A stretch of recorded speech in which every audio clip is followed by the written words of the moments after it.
Today, we're talking rhythm. I'm going to teach you how to feel the groove. This video is for everyone, regardless of your experience in music.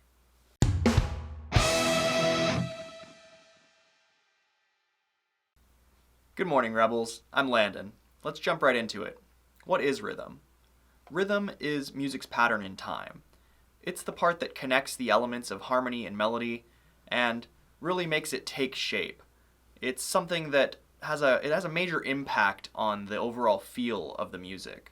A lot of people teach rhythm in a very textbook way, and while it is helpful to understand the rules of rhythm in a rational sense, a textbook can't teach you how to groove. This is something that you learn through experience. A rhythm is very physical. That's why people dance. You can find it everywhere around you. It's even in our own bodies with the beat of our heart or how we speak. First, we need to learn how to listen. This will help you identify the rhythm that you're feeling. The relationship between the kick drum and the snare control a lot of how the groove is perceived by the listener. This is a kick drum. It's characterized by its low-end body.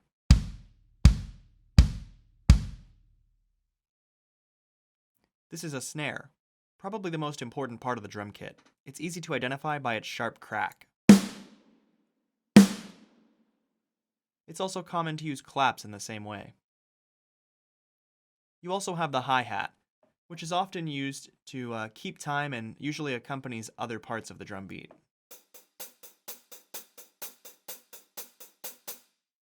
Even if a drum beat has a complicated kick and snare pattern, the hats will usually be pretty straightforward, so it helps to keep an ear out for them. What about toms and cymbals? These are also important parts of the kit, but they often differ a lot from genre to genre. Cymbals can be used in the same way as a hi-hat, but crash cymbals are often used for moments of impact, like at the beginning of a section. Toms are used a lot in drum fills, but can also be used in other ways as well, like punk rock for example. What if a song has none of these things? Well, that's okay too. There's often something serving a similar purpose, or at least some sort of instrument that's creating the rhythmic foundation of a track. Rhythm can be found in most instruments. You just have to train your ears for it. Try listening to the strumming pattern of a guitar, or how often the chords change in a song. Where do you hear rhythm in your favorite songs? Let me know in the comments below. Start by finding the pulse of the music. You'll do this by listening for hard beats. I always tell my students if you can count to 4, you can play the drums. That's because most modern music works this way.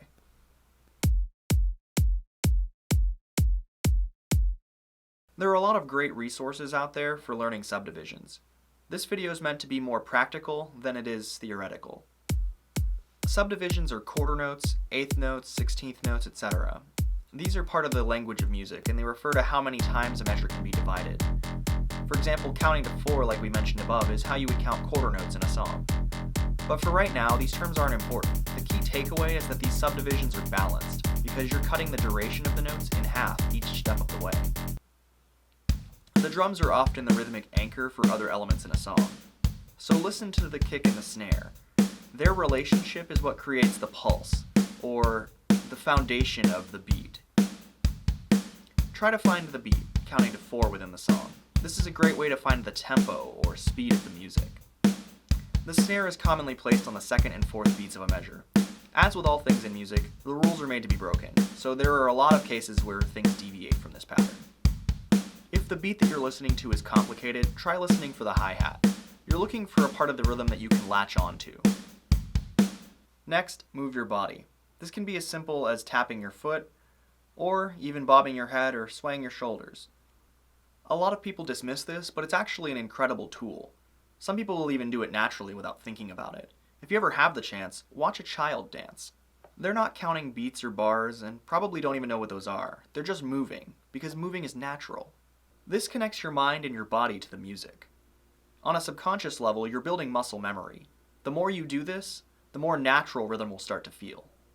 If you're having trouble starting out, look for something with simple drum patterns. Put on some EDM bangers and just dance. The more you have fun with it, the easier this will become.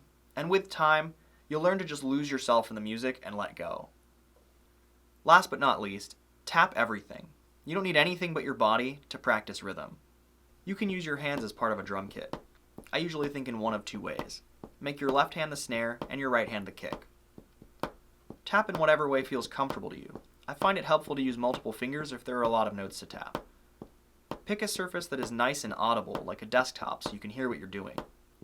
You can also make your right hand the hi-hat, if the part isn't too crazy, or use both hands to just follow along to different rhythms, like during drum fills. This takes some practice to get good at, but if you make a habit out of it whenever you listen to music, it'll quickly become second nature. When you're ready to take things to the next level, here are a few ideas. Create your own parts. Add notes or take them away. Try to create interesting rhythms that still follow the same pulse of the music. Keep time during silence or fills. If the song has some space in the arrangement, just continue following the beat and maintain it as the drums return. Switch hands or bring in your feet. If you're right-handed, tap left-handed. You can even switch back and forth throughout the song. This will break your brain a little bit, but it can be really rewarding. And if you want to make things interesting, start bringing your feet into the mix. Apply this to an instrument. You can follow any rhythm you want when you're playing. See what happens when you follow the hi-hat, or break up the rhythm in interesting ways. So to recap, learn to listen, find the pulse, move your body, and tap everything. You should be feeling the groove in no time. I hope you found this video helpful. Give it a like, and please subscribe if you haven't already. Your support means a lot to me, so thanks.